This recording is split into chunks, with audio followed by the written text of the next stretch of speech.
얘들아 안녕. 매일 성장하는 한국사 16번째 디딤 영상입니다. 자, 오늘은 대단원 1단원의 중단원 5 5번째 주제입니다. 양난 이후 정치 운영이 변화하다 한번 배워보도록 하겠습니다. 즉 말 그대로 외란과 호란 이후에 즉 조선 후기, 양난 이후라고 하면 여러분들 조선 후기라고 생각하세요. 양난 이후는 조선 후기, 정치 운영이 변화한 모습 배우겠습니다. 자, 먼저 정치 운영의 변화와 통치 체제의 개편 먼저 보도록 할게요. 먼저 첫 번째, 비변사의 기능 강화입니다. 조선 후기에는 양난 이후에는 비변사의 기능이 강화되는데요. 비변사는 원래 어떤 기구냐면 이미 조선 전기에 이미 있었던 기구인데 왜구나 여진의 침입에 대비하기 위해서 임시로 만든 회의 기구였어.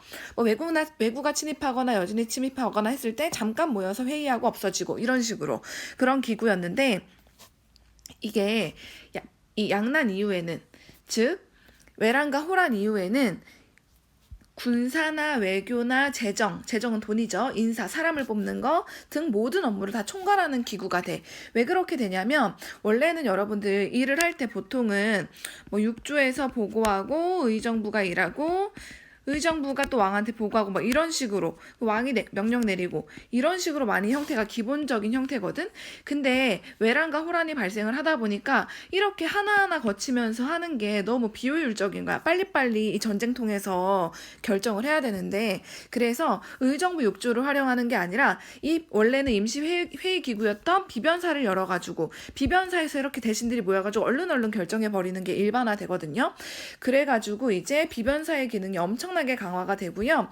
그 결과 원래 있던 의정부나 육조는 유명무실한 이름만 있고 실속은 없는 실제적으로 하는 일은 없는 그런 형태로 바뀌게 되고 이 비변사에서 신하들이 모여서 일을 빨리빨리 처리하다 보니까 왕권은 오히려 약화되는 그런 모습을 보이게 됩니다. 즉 외란과 호란으로 인해서 비변사의 기능은 강화되고 의정부 육조 왕권은 약화된다. 비변사 반드시 알아두세요. 퀴즈에 나와요. 그리고 이제 조선의 군사제도 변화도 한번 볼게요. 조선의 군사제도 같은 경우에 조선 후기에는 중앙군을 5군형 체제로 다시 개편을 합니다. 5군형 체제라고 하면은 훈련도감, 어영청, 총융청, 수어청, 금이영이라고 하는 각각의 부대가 이 수도와 그 주변 외곽 지역을 지키는 즉 왕이 있는 중앙 주변을 지키는 그런 체제였어. 자, 수도는요 여러분들 훈령도감이 보통 지키고 있고 외곽은 뭐 총융청, 금이영, 수어청, 어영청이라고 하는데 이거 이름은 다 아실 필요 없고요. 이거 합쳐서 5군형 체제라고 부른다. 중앙은 5군형 체제다. 이 정도만 기억하시면 돼요. 그래서 만약에 시험이나 수능이나 모의고사에 훈련도감이 나오면 이건 여러분들 조선 후기의 군사제도라고 생각을 하셔야 됩니다. 훈련도감은 여러분들 그 일본한테 우리가 임진왜란 때 초반에 엄청 당했던 이유가 우리가 총을 활용하는 부대가 없어서 그랬거든.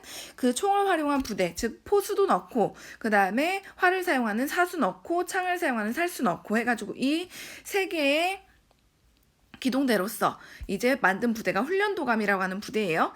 그러니까 이건 조선 후기라고 여러분들이 생각하시고, 자, 지방군 같은 경우에 뭐 나주든 아니면은 그 외에 뭐 충청도든 경상도든 이런 지방군 같은 경우에는 양반부터 시작해서 중인, 상민, 노비까지 전부 다 들어가는 속오군 체제라고 부릅니다. 이건 속오군 체제. 양반부터 노비까지 포함해서 이들이 지방에선 평소에는 그냥 자기 하는 일 하면서 살아. 농사도 짓고 노비는 주인집에서 일하고 이러고 있다가 전쟁 나면은 예비군처럼 있다가 전쟁 나면은 다 전쟁에 동원되는 체제. 이거 속오군 체제라고 합니다. 지방은 속오군 체제로 이루어졌다. 이렇게. 자, 이제 수치체제의 변화도 한번 보도록 하겠습니다. 수치는 여러분들 세금을 걷는 거야. 자, 조선에 세금을 걷는 거 여러분들 세 개가 있죠? 하나는 전세, 바로 토지세입니다. 그리고 공납은 특산물을 각 지방에서 내는 거. 자, 그 다음에 여기 있습니다. 이거 여러분들 고려시대에 배웠던 거랑 거의 비슷하다고 생각하면 돼. 역은 여러분들 국가를 위해 군대를 가는 군역이나 국가를 위해서 노동력을 제공해주는 요역 이렇게 있다고 우리 전에 배웠어. 자, 근데 이제 조선 후기에 수치체제가 변화하는 모습 한번 볼 건데 이 수치체제 변화 먼저 전세, 토지세 먼저 볼게. 토지세. 자, 이 토지세 조선 전기에는 어떤 모습을 보이냐면 이거는 그냥 여러분들 어려운 내용이니까 간단하게만 보고 넘어가세요. 조선 전기에는 전분 6등법, 연분 9등법이라고 하는 그 세금을 걷는 전세를 걷는 제도가 있었어요. 전분 6등법은 뭐냐면 딱 그림으로 보면 쉬워. 비옥한 1등전은 세금을 많이 내고 척박한 땅이 안 좋은 6등전은 적게 내도 돼요. 즉 밭이야. 밭을 구분했다. 6등급으로. 그래서 1등급부터 6등급까지 정한 다음에 1등급으로 땅이 비옥하면은 세금 많이 내게 하고 이런 식이야. 6등급은 조금 내고. 자, 연분 9등급 같은 경우에는 1년을 구분을 한 거야. 어떻게 구분하느냐? 9등급으로 구분을 하는데 풍년인 때 그리고 흉년인 때, 풍년은 농사가 잘 된 때고 흉년은 농사가 망한 때잖아. 이거를 1등급부터 9등급으로 나누는 거야. 그래서 풍년에는 20두를 내야 하지만 올해는 흉년이니까 4두만 걷겠어. 풍년인지 흉년인지에 따라 가지고 이제 걷는 세금의 액수가 달라지는 거지. 이게 바로 조선전기의 전세를 걷는 제도였는데 이게 조선 후기엔 어떻게 바뀌냐면 인조 때. 너네가 아는 그 인조 반정의 그 인조 맞아요. 삼전도해고려 그 인조. 인조 때 영정법이라고 하는 법을 시행을 합니다. 영원히 정했다라는 소리야. 어떻게 영원히 정했냐면 무슨 말이냐면 앞으로는 풍년이든 흉년이든 관계없이 1결당, 결은 얘들아 토지를 세는 단위거든. 1결은 보통 좋은 땅으로 치면은 3,000평 정도 된다고 생각하면 돼. 자, 1결당 4에서 6두를 징수를 하겠다. 풍흉에 관계없이 그냥 한 결당 3,000평당 4에서 6두를 징수할 거야. 두는 여러분들 쌀을 세는 단인데 이거 보통 한 1.8kg 정도 된다고 생각하면 돼요. 자, 1결당 4에서 6두를 풍흉에 관계없이 이렇게 거둘 거야. 이거 영원히 정했어. 토지세에서는 여러분들 영정법이 시행되었다. 이렇게 아시면 되고요. 자, 이제 공납 한번 볼게요. 공납은 아까도 말했지만 여러분들 요거는 각 지역마다 특산물 다른 말로 토산물이라고 해. 자, 토산물을 내는 거야. 예를 들면은 나주 사람들은 배를 내고 제주도 사람들은 귤을 내고 막 이런 식으로 대동법이 실시되기 전에 조선 전기만 하더라도 이 공납 같은 경우에는 각 가구 집마다 부과가 됐어. 예를 들면은 우리 반 반장인 서운의 집도 배 한 박스, 부반장 정연이네 집도 배 한 박스 이런 식으로 각 특산물을 모아가지고 나주 시장이 모아서 정부에 제출하는 이런 식으로 진행이 됐단 말이야. 가구에 부과된 거 관리가 모아서 정부에 내는 형식. 근데 이게 시간이 지나면 지날수록 정부에서 각 지역의 사정을 모르다 보니까 속소득들이 모르다 보니까 막 각 지역마다 낼 수 없는 말도 안 되는 걸 요구하기 시작을 한 거예요. 예를 들면 우리는 바다가 없잖아. 나주는 바다가 없는데 너네 앞으로 전복 한 박스씩 내. 이런 식으로 전복 20마리, 집마다 20마리씩 내. 이런 식으로 부과를 하기 시작을 하니까 이걸 구할 수가 없잖아. 그래서 이런 특산물들을 대신 구해주는 사람들이 생겨나기 시작하거든. 그런 사람들을 방납업자라고 불러. 방납업자. 자, 근데 이런 방납업자들이 특산물을 구해주는 대가로 폭리를 취하기 시작을 하는 거야. 백성들은 이거를 세금을 안 내면 이제 잡혀갈 수가 있으니까 무조건 내야 되는 상황이란 말이죠. 근데 이런 방납업자들이 그런 것들을 이용을 해가지고 야, 내가 전복 대신 구해줄게. 대신에 전복 40마리 내 가격 나한테 내. 아니 40마리에 20마리만 내면 된다고 했는데 아니 너 전복 내기 싫어? 잡혀가고 싶어? 이런 식으로 협박하는 거죠. 그러니까 특산물 구해주는 대가로 그 이상으로 취해가지고 이익을 취하는, 폭리를 취하는 사람들이 생겨나기 시작을 하거든. 이런 방납업자 때문에 이 백성들이 너무너무 힘들었어. 당시에 관리들은 백성들 도와주기는커녕 방납업자랑 손잡고서 막 반띵해가고 막 이랬거든. 그러다 보니까 이 백성들의 고생을 덜어주기 위해서 광해군 때 여러분들 대동법이라고 하는 공납에 대한 대동법이라고 하는 법이 이제 시행이 됩니다. 이 대동법은 광해군 때 이제 1608년에 처음 시행이 되는데 경기도에서 먼저 처음 시행이 돼요. 전국적으로 실시는 못됐어. 경기도에서 처음 시행이 됐는데 전국적으로 실시되지 못한 이유가 뭐냐면 이 대동법의 내용을 보면 이제 대충 파악할 수 있을 거예요.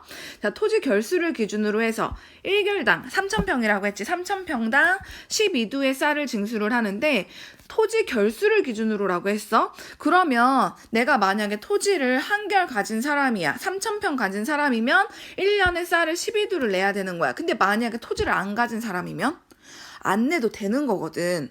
그러다 보니까 당시에 여러분들 토지를 가진 사람들은 대부분 누구야? 땅을 가진 지주들, 즉 양반일 거 아니야.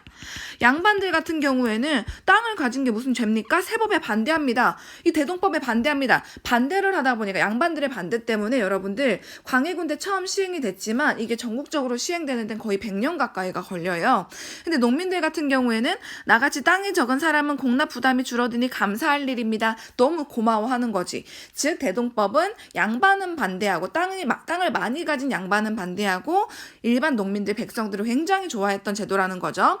자, 그리고 이 앞으로는 여러분들 공납으로 물건으로 직접 배로 내거나 귤로 내거나 이런 게 아니라 쌀로 12두 두는 쌀을 세는 단위잖아. 쌀로 내다 보니까 요거는 만약 쌀이 없으면 옷감, 배로 내도 되고 돈으로 내도 돼. 쌀배 돈으로 납부가 가능한 이런 제도였어. 자, 근데 이게 원래는 조선 국가가 필요한 물건이 있으니까 물건으로 걷었던 게 공납이잖아.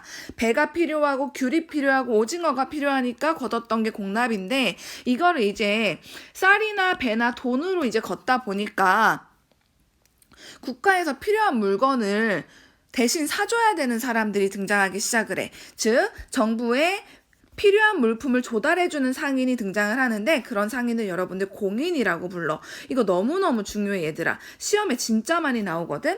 대동법으로 인해서 이제 물건을 직접 걷지 않고 쌀배 돈으로 걷기 시작을 하니까 물건을 대신 사주는 공인이 등장을 한다. 즉 이런 식으로 여러분 들어가는 거죠. 고을에 있는 사람들이 쌀이나 배나 화폐로 지방관청에 돈을 내면은 이 돈을 선해청이라고 하는 대동법에 이 거둔 돈을 거두는 관청이 있어. 이 관청이 다 모아가지고 만약에 선해청에서 근데 국가에서 귤이 필요하네 라고 하면은 이 귤을 사줄 사람들한테 물건을 구입할 수 있는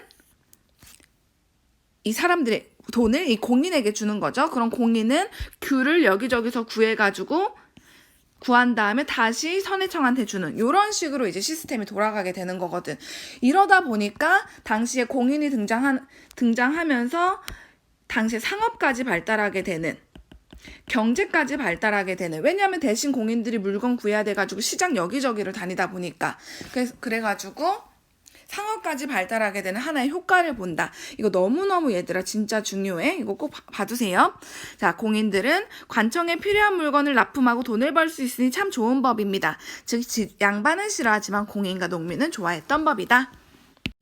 자, 이제 군역 한번 볼게요. 군역은 군대를 가는 거지. 군대를 가는 건데 원래 조선 전기에는 얘들아 이제 군포제라고 해가지고 군대를 직접 안 가는 대신에 군대 복무 안 하는 대신에 옷감으로 냈어. 당시 옷감은 하나의 재산 같은 역할을 하거든. 화폐 같은 역할을 해요. 이것도 굉장히 귀한 물건이었기 때문에 요거를 군대 안 가는 대신에 1년에 2피를 냈었어. 필은 여러분들 옷감을 세는 단위예요. 옷감 2피를 냈는데 이것도 구하기가 굉장히 힘들었단 말이야. 이건 그러니까 다 큰 성인 남자 한 명당 내는 거였어.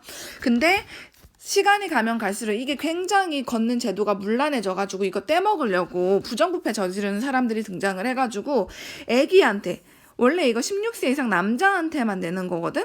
근데 애기한테도 걷어버리고 늙은 할아버지한테도 걷어버리고 이미 죽은 사람한테도 걷고 막 이랬단 말이야.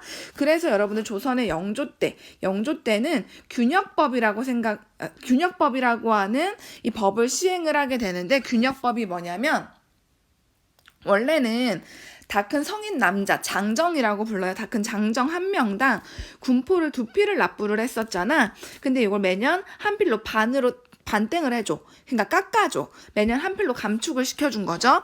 자, 내야 할 군포가 줄었다면서 균역법이 실시되어서 이제 한 필만 내면 된다네.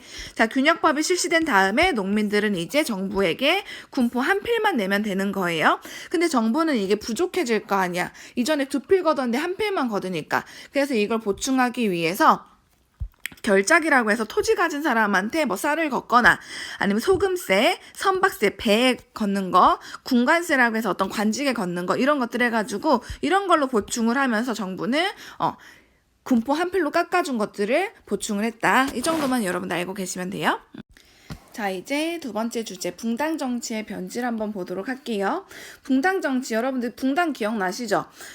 바로 선조 때 동인과 서인으로 살인들이 나뉘게 된 사건이었는데 왜 나뉘었어? 바로 이조전랑 임명 문제 때문이라고 했어.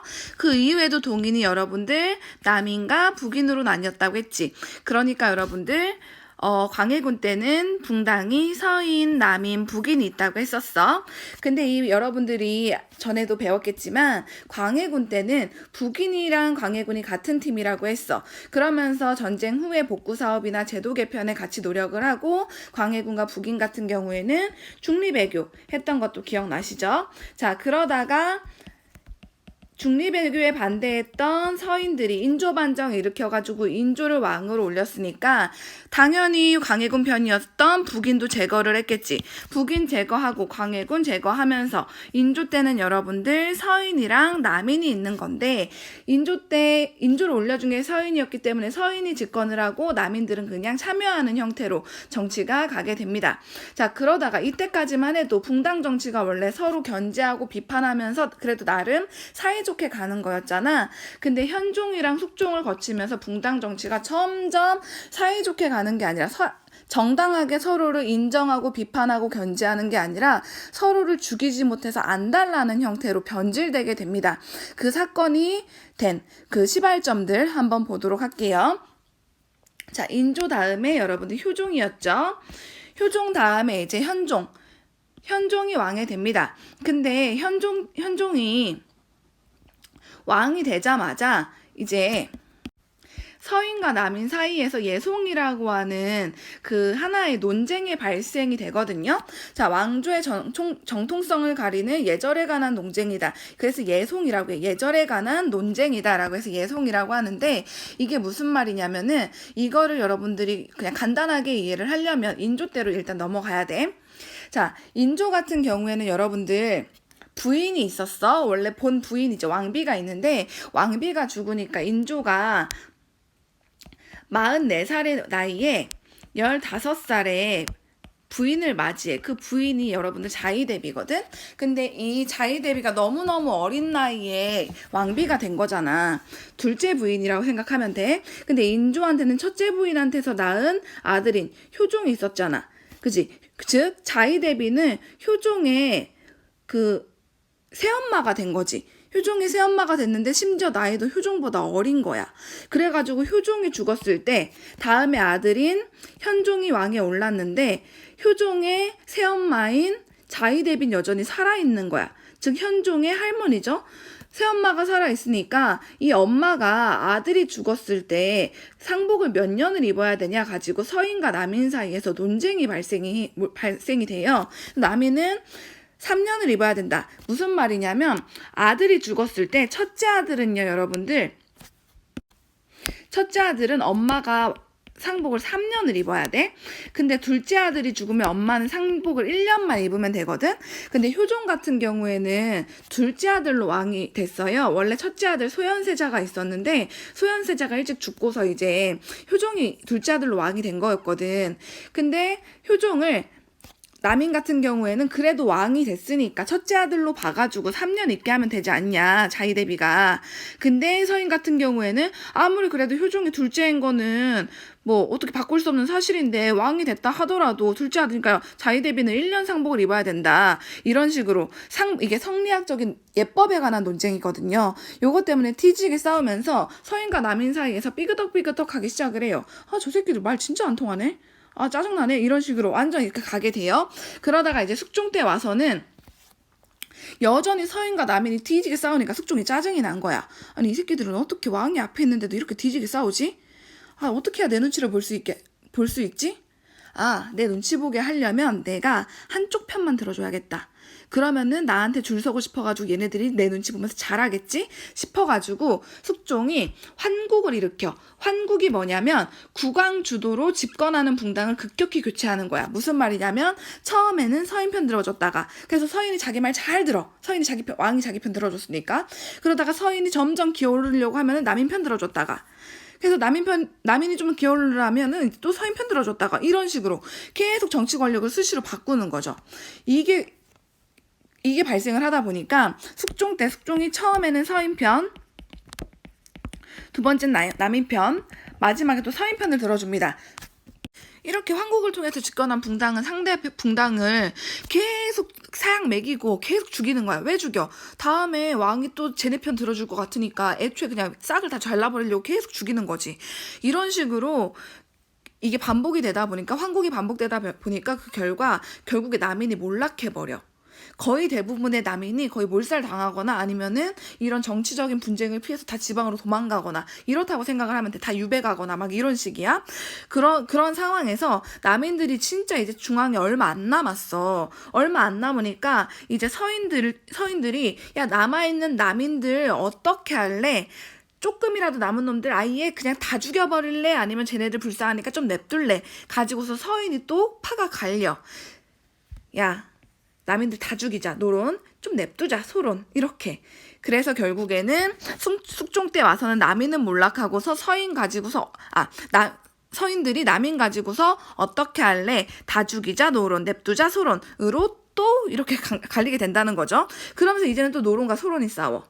이런 식으로 계속적으로 파가 갈리고 계속 싸우고 이런 식으로 분당 정치가 정말 변질되기 시작을 하는 거죠. 상대방을 완전히 제거해버린 식으로. 원래는 상대방의 존재를 인정을 해줘야 되는데, 자, 이렇게 특정한 붕당이 권력을 독점을 하게 되면서 이렇게 한 붕당만 권력을 다 가지는 거를 어려운 말로 일당, 하나의 붕당이 전제라고 하는 거는 독재라고 생각하면 될 것 같아요. 독재랑 비슷한 말이거든.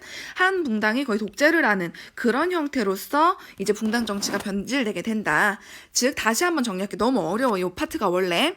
자, 서인과 남인 있었는데 예송과 황국 통해가지고 완전 서로 간에 삔또가 상하게 되면서 결국에는 남인이 몰락하게 되고, 몰락한 남인 두고 어떻게 할 거냐 가지고 서인이 노론과 소론으로 나뉘어서 숙종 이후에는 붕당이 노론, 소론이 남았다. 남인은 거의 몰락했다. 이렇게 여러분들이 알고 계시면 될 것 같아요.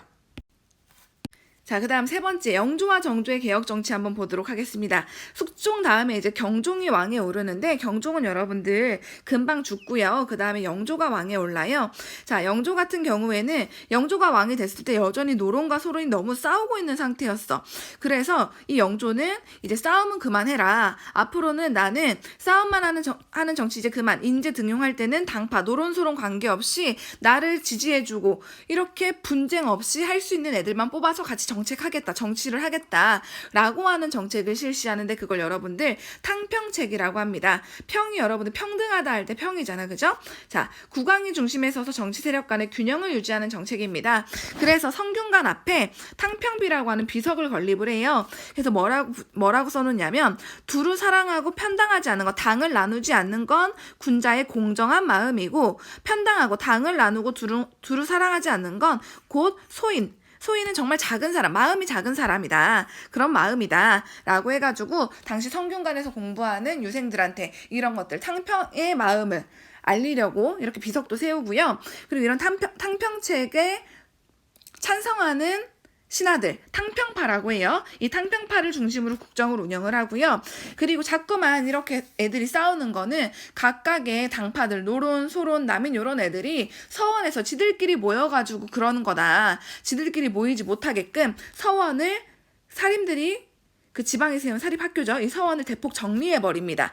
그리고 이 사림들이 계속 싸우는 이유 중에 하나였던 이 너무너무 매력적인 관직, 이주전랑의 권한도 약화시켜요. 그래서 뭐 후임자 추천할 수 있는 권한도 엄청 축소시켜버리고 이런 식으로. 자, 그리고 방금도 봤지만 개혁정치, 균역법 실시해가지고 군포를 1년에 2필 내던 걸 1필만 내게 하고요. 그리고 당시에 경국대전 이후부터 추가됐던 법의 내용들 하나로 합쳐가지고 속대전이라고 하는 법전도 이제 영조 때 편찬하게 됩니다. 자, 영조의 아들은 그 유명한 여러분들 사도세자죠. 이 사도세자가 마음에 들지 않았던 영조 같은 경우에는 결국에 사도세자를 뒤주에 갇혀가지고 거의 일주일 만에 이제 죽이게 되는데요. 이 사도세자의 아들이었던 정조가 영조 다음에 왕에 오르게 됩니다. 정조 같은 경우에도 영조를 이어받아서 탕평책을 실시를 하는데요. 왕의 외척 세력들이 권력을 계속 이제 참여하고 그리고 권력을 분탕질하는 거 막기 위해서 외척 세력을 억제를 하고 노론이나 소론 관계없이 고르게 인사를 등용하는 탕평책 그대로 실시를 합니다. 자, 그러면서 이제 정조 같은 경우에는 개혁 정치를 실시를 하게 되는데, 왕의 개혁을 도와줄 수 있는 기구로서 원래는 얘들아 창덕궁이라고 하는 조선의 궁궐 안에 규장각이라고 하는 왕실 도서관이 있었어. 근데 이 도서관에 굉장히 젊은 관료들, 능력 있는 관리들을 여기에다가 집어넣어서 학문 연구하게 하는 기관으로서 자기의 개혁을 뒷받침해 줄 수 있는 학문 연구할 수 있게끔 이 규장각을 설치를 합니다. 규장각. 자, 개혁 기구예요. 자, 그리고 초계문신제, 이거 별표야. 시험에도 많이 나오고요. 요거는 선생님이 퀴즈에도 낼 거야. 초계문신제, 이게 어떤 제도냐면은 젊고 재능 있는 관료들을 선발을 해. 30대 아래로 해가지고 관료들을, 30대 중반 아래의 젊은 관료들을 선발을 해가지고 규장각에 집어넣고 학문 연구하게 한 제도야. 그리고 당시에 정조가 정말 똑똑한 사람이었거든요. 직접 이런 젊고 재능 있는 관료들한테 자기가 막 공부시켜주는 제도. 이거는 관료들을 재교육시키는, 다시 한번 연수받게 하는 그런 제도라고 생각을 하시면 돼요. 초계문신제 실시해가지고 능력 있는 인재들 계속적으로 재교육을 시키고, 그리고 자기를 지켜줄 수 있는 국왕에게 가장 가까운 부대, 친위 부대로서 장용영이라고 하는 군대를 설치를 합니다. 왕권 강화에도 굉장히 도움이 되겠죠. 언제나 자기를 지켜주는 군부대가 있으니까. 자, 그리고 지금의 경기도 수원을 뺑 두른 이런 성벽, 수원화성이라고 해요. 자, 수원화성을 건설을 합니다. 수원화성 같은 경우에는 이제 그 당시 경기도 수원을 여러분들 하나의 지금의 신도시처럼, 나주의 이 혁신도시 빛가람동처럼 수원을 하나의 신도시로 만들기 위해서, 정치나 문화 이런 중심지로 만들기 위해서 건설한 거고요.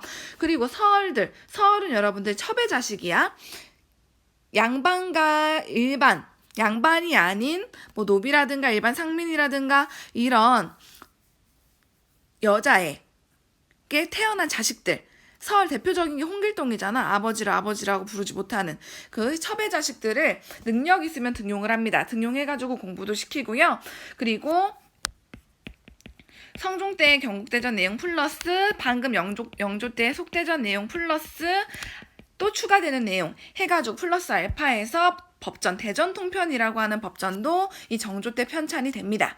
자, 그리고 정조 때는 여러분들 상업이 굉장히 발달하게 되거든요. 자, 상업이 발달을 하는데 어떻게 해서 상업이 발달하게 되냐면 신해통공, 신해년에 통하게 하는 정책, 신해통공이라고 하는데, 신해통공이라고 하는 정책을 실시해서 그래요. 신해통공이 뭐냐면 당시에는 여러분들 그 상인들이 자기가 장사하고 싶다고 해서 마음대로 장사할 수가 없었어. 장사를 할 수 있는 건 국가의 허락받은 상인들만 장사를 할 수 있었거든. 국가의 허락받은 상인들을 시전상인이라고 해. 이 국가의 허락받은 시전상인들은 어떤 권한이 있었냐면 금난전권이라고 하는 권한이 있었어. 금난전권이 뭐냐면 난전을 금지시킬 수 있는 권한이란 뜻이거든. 무슨 말이냐? 여기서 장사하면 아니 돼요. 도대체 우리는 어디서 장사하라는 거요? 즉 일반 자유롭게 장사하고 싶은 사람들, 자기 마음대로 허락 안 받고 장사하는 사람들, 이런 사람들 금지시킬 수 있는 거, 그거 바로 금난정권이라고 하는 겁니다. 난전이 국가에 허락받지 않은 상인이니까 난전 금지시킬 수 있는 권한이다. 자, 그러다 보니까 이게 자유롭게 상업이 안 됐던 거죠. 허락받은 사람들만 하니까. 근데 이제 정조 때는 이제 금난정권 안 줄 거야 라고 하면서 시전상인의 금난정권을 축소시켜버려. 그러다 보니까 이제 허락 안 받아도 누구나 자유롭게 상업활동을 할 수 있게 된 거죠. 그러면서 정조 때는 굉장히 상업도 발달한 때였다라는 거죠. 자, 이제 마지막입니다. 자, 마지막 세도정치의 전개 한번 볼게요. 자, 여러분들 영조나 정조 때 탕평책이 실시돼가지고 붕당에 상관없이 정치를 할 수 있었던 이유는 당시에 영조든 정조든 간에 이 사람들이 카리스마가 장난이 아니었거든. 그러니까 깨갱하면서 다들 말을 잘 들었던 거야. 근데 정조가 되게 갑작스럽게 죽게 되거든요. 그래서 정조 다음에 왕이 된 순조는 나이가 11살밖에 안 됐어. 그러다 보니까 이 순조가 뭘 알겠어. 11살 아이인데. 그래가지고 이 순조의 외갓집, 외척 세력들이 정권을 장악을 하기 시작을 하거든요. 이걸 바로 세도정치라고 하는 거야. 즉 정조 사후에, 정조가 죽은 후에 세력 균형이 이제 붕괴가 되면서, 왕과 신하 사이에 세력 균형이 붕괴가 되면서 이제 어린 왕의 외갓 친척들, 외갓집 일부 외척 세력이 정권을 장악하는 시작하는 세도 정치가 등장을 하게 됩니다. 자, 이 세도 정치는요, 순조, 헌종, 철종 3대 60여 년간 당시에 외척 세력이었던 안동 김씨라든가 풍양조 씨 같은 이런 세력들이 권력을 행사하면서 이루어지고요. 자, 근데 이게 제대로 안 이루어지지. 외척 세력들 같은 경우에는 당시에 이 외척 세력 가문들을 세도 가문이라고 하는데 비변사를 비롯해가지고 주요 관직을 독점을 하고요. 그리고 이런 세도 가문에 잘 보이고 싶어하는 사람들이 돈을 갖다 바치면서 자기가 과거 시험 진출도 하지 않았고, 과거 시험 보지도 않았고, 뭐 급제하지도 않았는데 그냥 돈을 갖다 바치면서 관직을 얻는, 즉 관직을 돈으로 사고 파는 거 매관매직이라고 해요. 관직을 매매한다라고 해서 매관매직이라고 합니다. 이런 매관매직이 굉장히 성행을 하게 되면서 엄청나게 세도 정치는 이제 굉장히 썩어가기 시작을 합니다. 자, 여러분들 생각을 해보세요. 당시에 정말 지방에 작은 관직 하나라도 얻으려 치면은 지금 우리 돈으로 거의 한 15억? 12억, 15억? 10억대의 돈을 냈다고 해요. 근데 여러분들 자기가 생각을 해봐. 내가 10억 이상을 내고서 관직을 샀어. 그러면 당연히 뽕을 뽑고 싶을 거 아니야. 그러니까 당시에 이런 매간매직을 통해서 관직을 산 사람들이 농민들을 쥐어짜기 시작하는 거야. 세금 제도를 이용을 해가지고. 자, 이렇게 굉장히 부패한 관리들 탐관오리라고 하잖아. 자, 이런 탕간오리가 당시에 수취제도를 이용을 해서 세금 걷는 제도를 이용을 해가지고 악용해서 나쁘게 이용해서 농민들을 수탈을 하게 되는데 이거 당시에 전정은 여러분들 토지세 굉장히 문란해지고요. 굉장히 폐단이 심해지고 그리고 군정은 이제 군대 가는 대신에 원래 군포 한 필 냈잖아. 영조 이후로 그것도 굉장히 폐단이 심해지고 황곡이라고 해서 국가의 곡식을 빌려주는 제도가 있어요. 이 제도도 굉장히 악용되면서 굉장히 백성들이 힘들어집니다. 이 세 가지 행정에서 굉장히 문란해져서 백성들이 힘들어졌던 그것들을 일컬어서 삼정의 문란이라고 해요. 자, 삼정의 문란이 발생하는데 이 밑에 만화 보면 좀 쉽게 이해할 수 있을 거야. 자, 토지세 같은 경우에 여러분들 원래 영정법 시행되면서 1개월당 4에서 6도만 내면 됐잖아. 근데 문서에도 없는 땅에 웬 세금? 이곳은 황무지인데 수확세를 내요? 말이 많다. 농사 짓지도 않는 땅에다 세금을 내라고 하거나 아니면은 당신 아들이 군포를 내지 않았소. 갓난아기에게 세금을 물리다니 이웃이 내지 못한 군포를 왜 내가 내요? 이런 식으로 원래는 성인 남자가 16세에서 60세까지 성인 남자가 1년에 군포 한 필만 내면 되는 건데 뭐 갓난아기한테 물리거나 이웃이 안 낸 거 자기가 내게 하거나 이런 식으로 군정도 문란하게 흘러가고요. 황국 같은 경우에는 그 곡식을 빌려주는 제도라고 했잖아. 이건 세금도 아니야. 그냥 국가에서 곡식이 필요한 백성들한테 빌려주는 제도인데 강제로 곡식을 빌려주는 게 어딨어. 강제로 빌리게 한 다음에 이자 엄청나게 많이 받아내고 그리고 빌려줘도 껍질과 모래투성이 그 벽 껍질이나 모래로 대충 해서 하고 이자 쳐서 갚기나 해 이런 식으로 하면서 굉장히 폐단이 힘들어졌다는 거죠. 심해졌다는 거죠. 자, 이러면서 이제 백성들은 굉장히 힘들었던 이 시기의 정치를 여러분들 기억하세요. 세도 가문이 권력을 잡은 정치라고 해서 세도 정치라고 한다라는 거 퀴즈에 나옵니다. 자, 이렇게 해서 조선의 정치가 여러분들 대부분 끝났다고 생각하시면 돼. 오늘도 너무너무 고생 많았어.